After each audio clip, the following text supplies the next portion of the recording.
awamo na ngeska zali abima kata de saso majabu imambo ya ba sextape ba bomo bon vu que époux azoya remarquez dans l'église là remarquez ba mani nyoso sabi pona ba mama wana ba mama so bazo bazemite bon il faut pas te limiter à Nzambe par rapport à dimension spirituelle. Là vraiment il faut pas.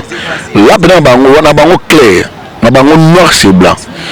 Le monde des esprits, Dieu peut aussi utiliser moto au-delà même de l'esprit. Ngamoko. Quand on a bandi musala pour libérer onction, je vis les serpents ngai.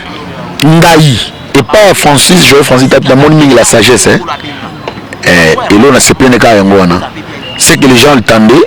Joël sait que Joël Sali c'est la sagesse. Et on a rôle baba que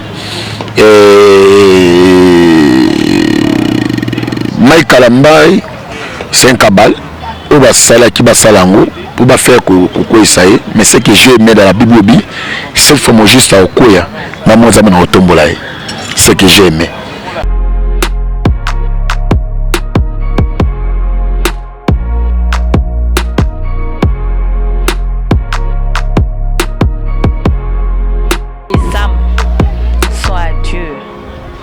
Arrêtez-nous avec. To be a survivor in this amazing race with a need for speed, you need God's grace. And if you're desperate like how...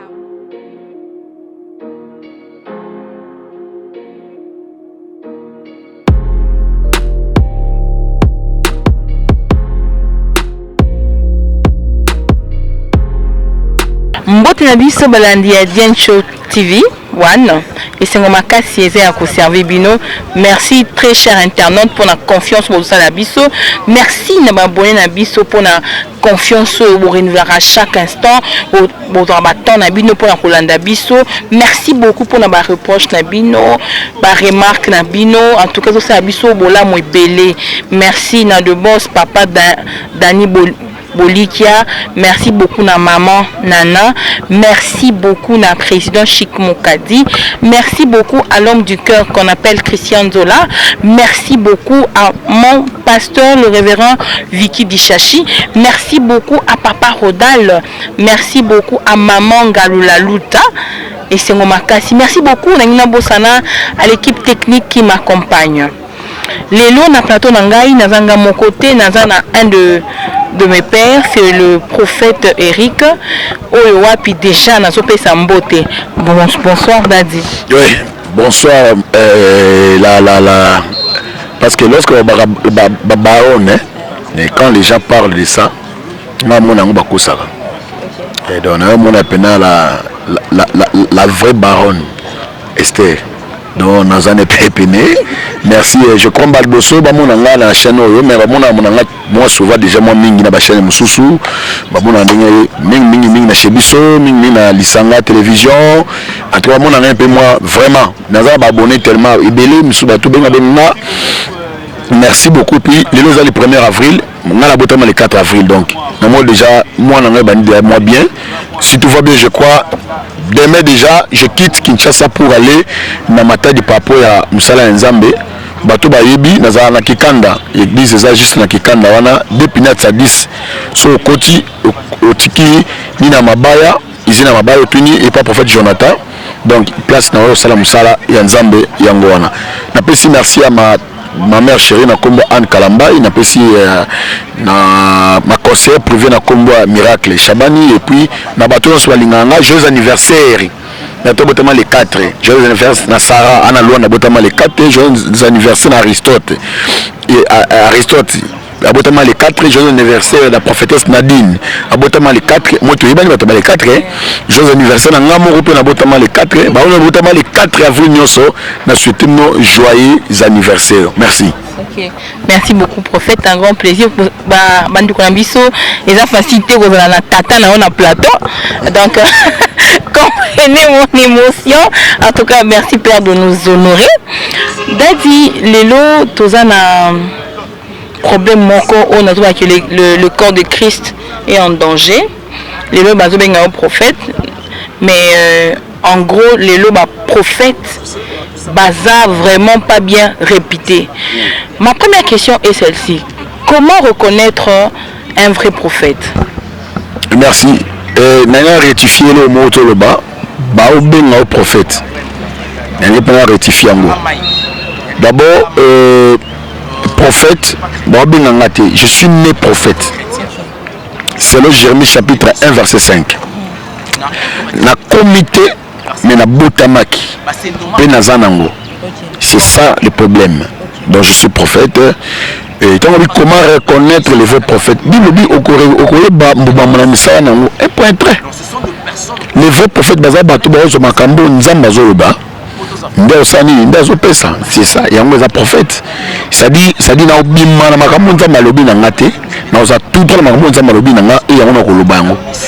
un prophète n'a pas maté. Un voyant. C'est ce ça dit par rapport ainsi dit l'Éternel. S'il n'y avait pas ainsi dit, on n'aurait pas le battu. Il pouvait être là, mais si Dieu ne parlait pas, on le battait. Si Dieu parle, on le bat.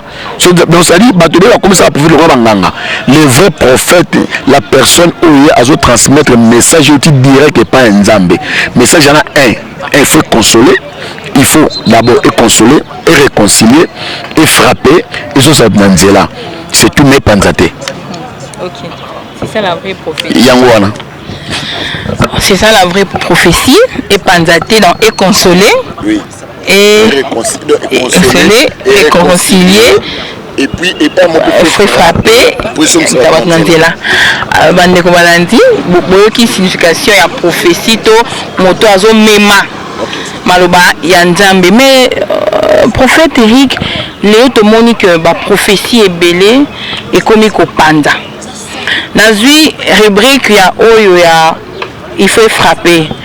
Que dire Léo te moni na ba réseaux sociaux ba prophète est belé autour na ko tanga pe komboté mais bazo exemple muta bengi po alba ke kinganya dans hôtel kinganya azo sala boyer est-ce que on est objet à scandale té bon il faut pas te limiter à nzambe par rapport à dimension spirituelle là vraiment il faut pas là dans bango wana bango clair na bango noir c'est blanc le monde des esprits Dieu peut aussi utiliser mutu au-delà même d'esprit Dieu nzambe comprend de Dieu c'est au-delà de nos pensées yango nzambe au-delà siko eloko eboma bato eza nini vike mutu ana dona te directement bana kobuka omoni peuple congolais lelo oyo ce peuple congolais lelo oyo bango sama parce que congolais no baso les seuls pays oyo ekritika bato eza Congo les seuls pays oyo bakota d'autres kenza makosa te eza Congo les seuls pays oyo ekritika bato ezaka toujours de Congo. C'est ça le problème. C'est-à-dire, Dieu peut faire au-delà. Tout le monde va faire mouler pour le tombeau. Au couteau, maman, ils ont le couteau. Un jour à Luanda, j'ai prêché la bonne nouvelle. Ngamoko. Quand on a bandit Moussala, pour libérer onction, je vis les serpents. Ngai. Abimi na serbe moisi. Na Luanda. L'église est la populaire. Je crois que Pauline, que l'église a Ebiango, je n'ai pas touché les mains. Mais, et comme ma habitude, même les miracles autour ça, même là, il y a un miracle, même il y a faire les kilos. Mais si vous appelez que nous avons constat que nous ça là, non. Merci beaucoup, Daddy, prophète Eric. Obi, miracle est comme habitude. Est-ce que non, miracle aux habitudes.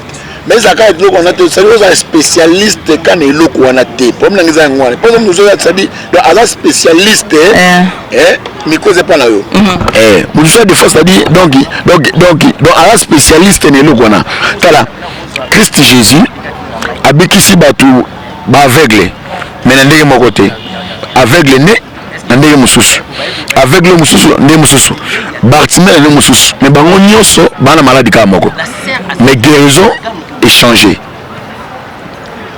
Est-ce que vous comprenez? Bango tous les mêmes aveugles.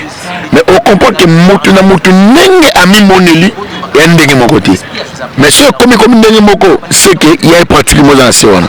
Daddy, il y a pratiquement dans la séwana, miracle et cause de la formulation à mon côté. Donc, moi ligne, mon beau bien tracé. Mais Daddy, lelo basanza de comment le que j'ai une alliance particulière maman robota donc son la sambeli mai na pesi moto femme stérile nyonso na okutana ye il faut abika et alliance, c'est l'alliance que j'ai traité avec Dieu de guérir les femmes stériles. Donc quand j'ai pris pour l'eau, ils ont bousculé le bandeni.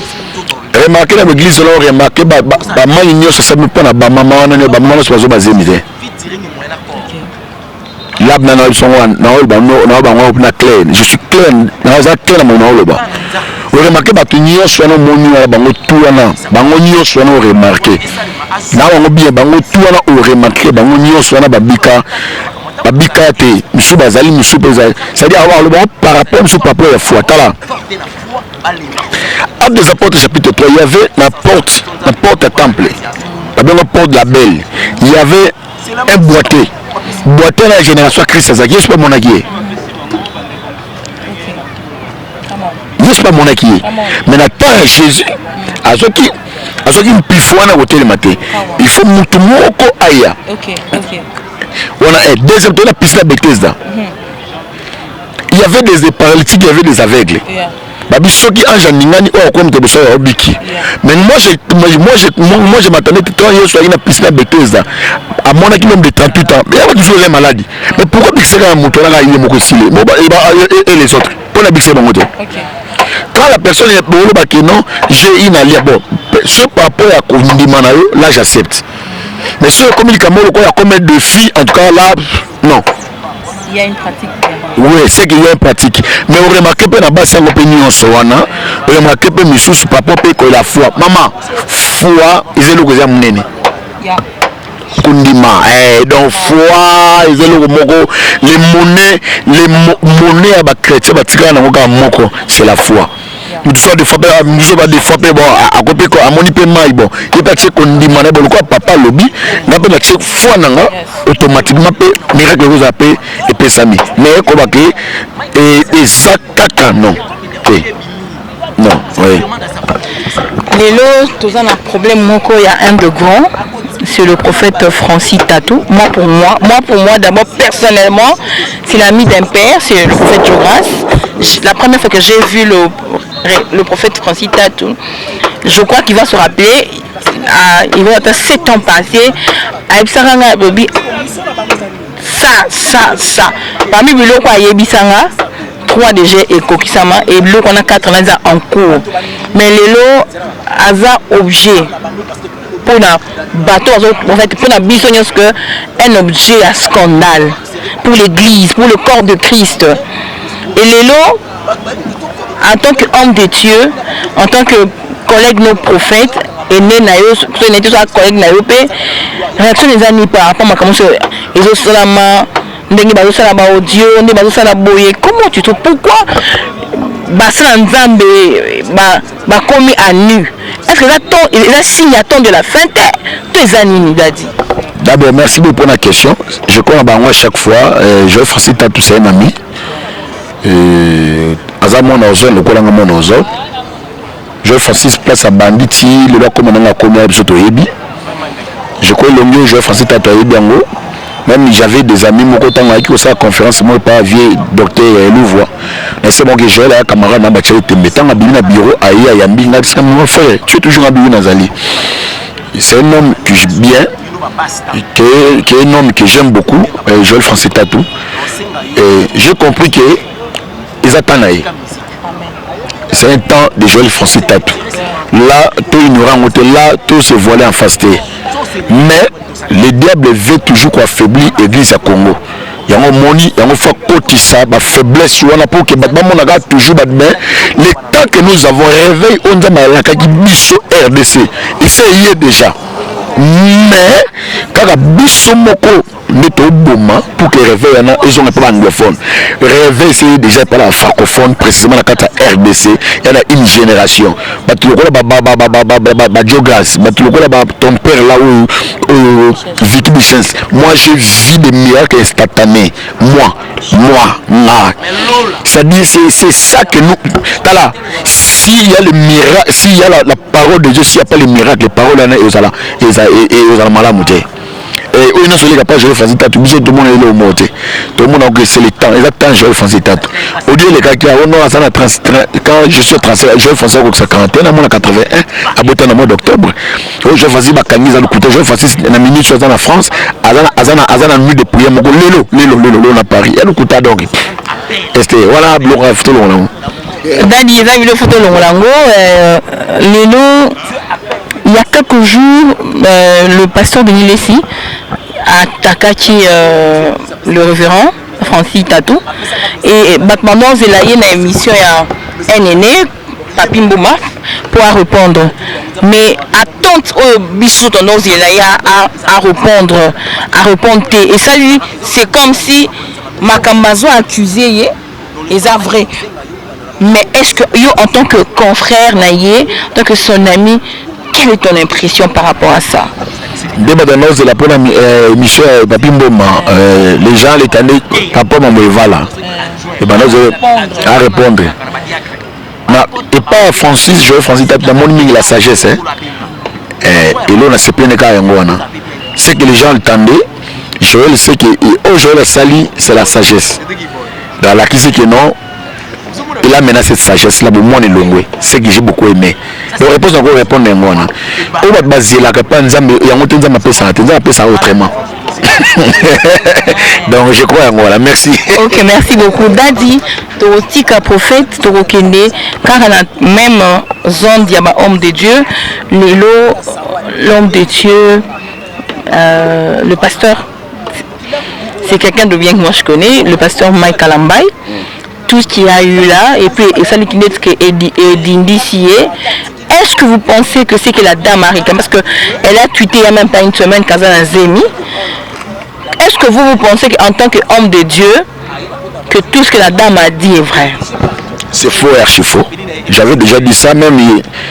J'ai eu un appel Moura, ça va tout ça, monsieur, maman Moura, maman Moura Zana Ipen, a dit papa en tout cas que Dieu te bénisse beaucoup. Nous n'avons pas Mbolayo, c'est une dame, maman Moura Mokolo, papa, nous n'avons pas Mbolayo. C'est qu'on a rôle baba qui Mike Kalambay, c'est un cabal, on va saler qui va salango. Pour pas faire quoi ça y est, mais ce que j'ai aimé dans la Bible, c'est le fameux juste à Okoya, maman Zamana Otombola. Ce que j'ai aimé. Je crois que nous avons Otombola Mike Kalambay. Et nous sommes les premiers intercesseurs pour ça, pour Mike, à un état normal. Et puis encore une fois, réponse à la question à Mike Kalambay, à Omon Anis-Kazali, à Bimakata de Sassou Madjabou. À se concentrer dans le cadre ministère. C'est tout. Ce qui est bien dans le ministère Madjabou, or que Madjabou est à côté de musicien. Si vous conseillez, ma musique, à ministère, non, Madjabou est à plateforme, ce n'est pas la musique. Parce que la musique, il y a Mike Kalambay et orchestre, ils allaient chez la musique. On a une école de formation. Il y a qui Mike Kalambay. Mike Kalambay, la musique, Mike Kalambay, la musique, Kala. Ça dit, Madjabou va comprendre qui est. Et puis, le moteur est plus populaire à Madjabou, c'était Mike. C'était Mike Kalambay. Voilà mon tabou à monter. C'était Mike Kalambay. Et ils ont compris que papa est en plein roi à l'ango. Il dit, ça va bien. Maman, toi raisonner, maman, il sait. Mère de 4 enfants, tu as voulu coucher dans mon toumoko boé 3 fois. Pour les qui n'a TV le biango. Oh non, maman, toi raisonner. Mère de 4 enfants, une femme mariée, moi c'est un pasteur, et tu es en train de dire ça. Dis-toi sur notre frère.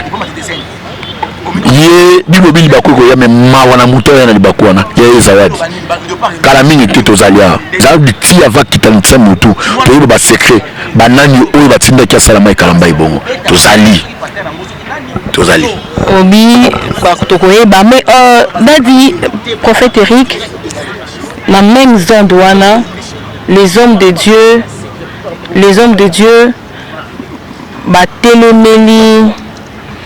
Que dire des hommes de Dieu Bazo Bouka, pasteur Mike Kalambay. Parce que moi je crois que le corps de Christ n'a plus l'amour. Oui. Comment vous pensez à ça? Bato Bazo Bouka, Mike Kalambay, c'est un chant. Ils allaient là. Et là, on constate mon mingi. Les Américains sont bêtis mon bon massasi na kata champ de bataille batika ebembete ba dokota quand ba okenango mais obso to komi nango lelo to tika ba bêtis to kita. Deuxième contexte na kata Bible to tanga nkolmo Saoul David a occasion trois fois pour Saoul m'a dit qui je suis pour que na simba makila ouais mais tandis ça est rejeté. Donc réponse dans le bayangwana Nabi m'a rejeté. Non, j'ai pas dit ça. Mais tant que c'est ton femme de Obomat. Obom église à Congo, Obom église de réveil, il y a même des quoi faire affaiblir Yango. Est-ce que pourquoi pas ma bémol tout le monde a pu te couvrir entre Bissau sur petit peu de tellement peu moutonate. Mais pourquoi faut Bissau toi appuyer à Rabatouana? Église qui Merci beaucoup, Guy Zekuap. Maintenant, il y a un nouveau mot dans quelques wana, pour y avoir des ossues dans le thème, là-bas, ma internet n'y a ça. Par rapport à la prophétie à Dadi Roland Dalo, Batalobi qui est à coup monté pour nous laver, Pasteur Mike, qu'est-ce que vous pensez? Non. Et la bande à Cavé Roland. Donc c'est moi il connaît. La prophétie n'y a pas Simba. La prophétie Belé, le ban à télévision. A bêta prophétie et pas à Michel Bakenda. C'est ça qui a monté comme il faut faire attention. Et le combattant Mini Roland Dalo, la bonne, c'était pas pour la prophétie. C'est la personne qui ne parle pas beaucoup. Elle va ainsi parle l'Éternel. Moi, j'accepte ça. Et puis moi, Nalingango. Donc, c'est là, ils ont vraiment un insidiation. Oui. Oui. Oui. Oui, le pasteur Roland Dalo a certainement raison. Mais Dadi, par rapport à tout ce qui se passe dans le corps de Christ, pour chuter, pour tout ce qu'il y a eu depuis 2020, pour le mouvement depuis 2020, qu'il est le 2022, qu'est-ce que tu peux dire en tant que père de plusieurs? Et par rapport à ma campagne, bon, vu que époux Azoya, le diable veut toujours faire distraire l'église pour que l'église s'endormir, pour que lorsque l'époux a pour l'église. Mais malgré ça, Christ revient bientôt. Bah on va tout élément pour ressaisir encore et Christ notre Seigneur Jésus-Christ. Ah ouais, pour l'église Azoya, il y a mon le diable fait quoi ça bilo quoi? Pour l'église Azoya, pour l'église Azoya, en tant qu'homme de Dieu, qu'est-ce que Dieu a dit pour l'année 2022? Pour l'année 2022, n'a pas mouliango. Bateau sur mon avis, c'est pas homme de Dieu. Nous devons toujours conseiller à Bolimbi, c'est parce que c'est déjà un danger. On ne soit fini qui m'a fait un zambé, toi avec la globa qui m'a envoyé sur tout va combattre la bango parce que Baza va pionnier on zambé possible sur bango. Je crois c'est ça. Et puis deuxième chose, on a roulé le baquet. Papa bateau basi bo lemi na mwanza bo lembate bateau ba kufela muto kufa sur le kulusera Yesu yemoko nangana pe mais na kokuta bela défaut mais na lembi mais foi na la base pas le pasteur mais faut la base par Christ Jésus. Foi est basée par Christ Jésus. Un mot de la fin par rapport à tout Dadi. Merci na baone la nibiso et nous na ko ba ke lo moko yimto talanga repens-toi. Christ revient bientôt. Christ notre Seigneur Jésus revient bientôt. Au bon moment, Christ avait déjà prédit cela dans Matthieu chapitre 24. Avait déjà prédit cela et ce sont des accomplissements où il mène Zoya. Donc je crois qu'il nous bénisse beaucoup. On a besoin de contact, contacter. Donc je crois merci beaucoup. Merci beaucoup Dadi. Merci beaucoup Dadi. Un grand plaisir de vous avoir dans notre plateau. Je suis béni, Bandonanga, sans vous mentir, j'ai reçu plusieurs invités sur mon plateau, mais aujourd'hui, je n'ai jamais senti Dieu comme je le sens maintenant là. Merci beaucoup. En tout cas, quand on dit que la présence d'un père change une saison, c'est une raison. En fait, c'est vrai, c'est une réalité, c'est ce que j'allais dire. Merci à l'équipe technique, je vois Béni derrière la caméra. Je dis merci à notre boss et à notre maman, le couple Bolikia, donc Dani et maman Nana. Anniversaire dans les 4 avril, les accords. Dani a le bien anniversaire les 4 Mami. Dani a le bien anniversaire les 4 avril, besoin code. Merci beaucoup na celui qu'on appelle le patron du cœur, Christian Zola. Merci beaucoup à Nadège Kimana. Oui. Merci beaucoup à Tonton Toussaint que je vois. Merci beaucoup au président Chic Moukadi. Merci beaucoup à Olivia Pekops. Merci beaucoup à Myriam Guélé. Merci beaucoup à Florent Débat. En tout cas, merci beaucoup à toutes les consoeurs que j'aime et je vous porte à cœur. En tout cas, si Jésus ne revient pas, à nous revoir. Bye bye.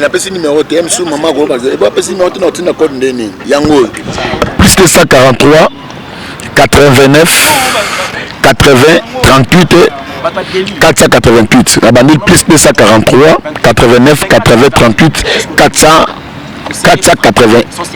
488. Ok. Plus de 143, 89, 80, 38, 488. C'est ça mon numéro même. So Beningaï, Western Union. Pardon, continue de bêter. Continue de bêter, pardon. Continue de bêter, pardon. Mon abou, on a matin les 4000, 4000 c'est belé. Ah, j'ai les mois mouké. Attends-moi 500, attends-moi 300. Na fêté na ngonza mawazanga to kumisama. Merci. Merci beaucoup, chers internautes. Merci pour ceux qui ne sont pas encore abonnés. Vous allez vous réabonner. Abonnez-vous massivement. En tout cas, pour moi, je vous aime et je vous fais un gros bisou. Bye bye.